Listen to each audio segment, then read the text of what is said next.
Bishop Tutu, thank you for opening this personal and global medium for questions from the world public. I'm Garry Davis, age 87, a former professional actor and veteran of World War II as a B-17 bomber pilot in the U.S. Air Force. I'm known today as the first world citizen. I'd like to ask you the same question I asked the United Nations when the UN General Assembly met in Paris in 1948.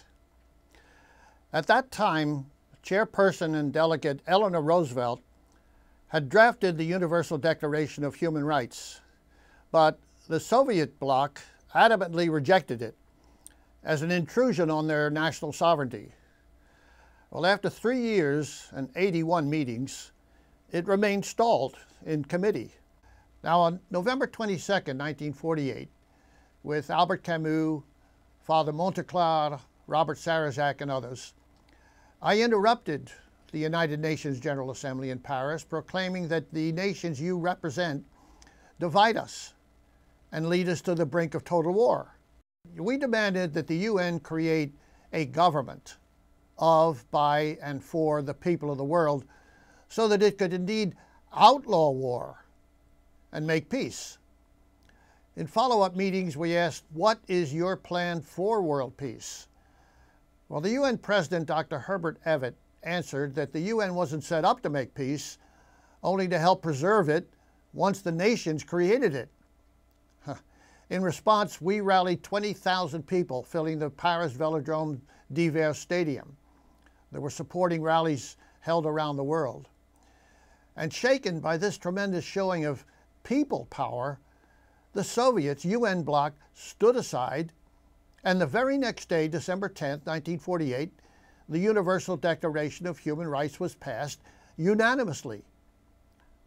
5 days later, Eleanor Roosevelt wrote in her My Day column, quote, "How very much better it would be if Mr. Davis would set up his own governmental organization and start then and there a worldwide international government." Quite remarkable statement. So, on September 4th, 1953, on behalf of the people of the world, I declared the World Government of World Citizens, which to this day issues world passports like this one and other documents that have helped thousands of people claim their human rights to live and travel on God's green earth. So, my question for you is the one we asked the UN. What is your plan for making world peace? Not to beg for peace, not to pray for peace, but to actually create the conditions for peace for the people on planet Earth.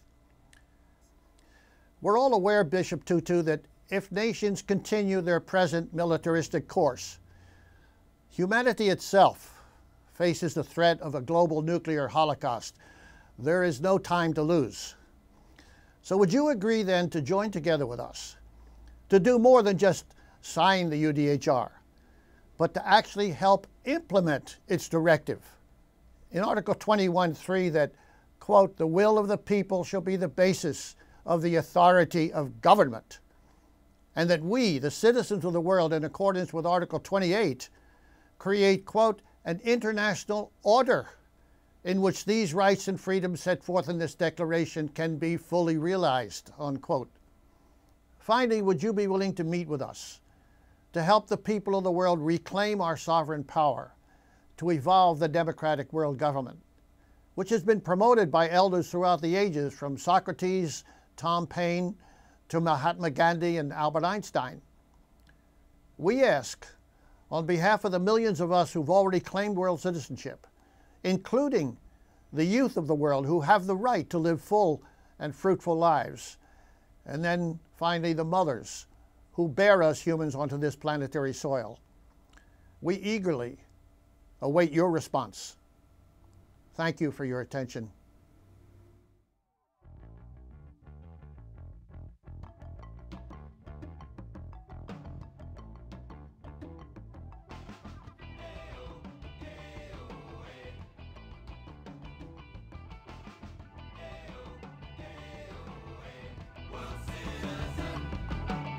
All of my life life I prayed somebody'd find a way to end our war.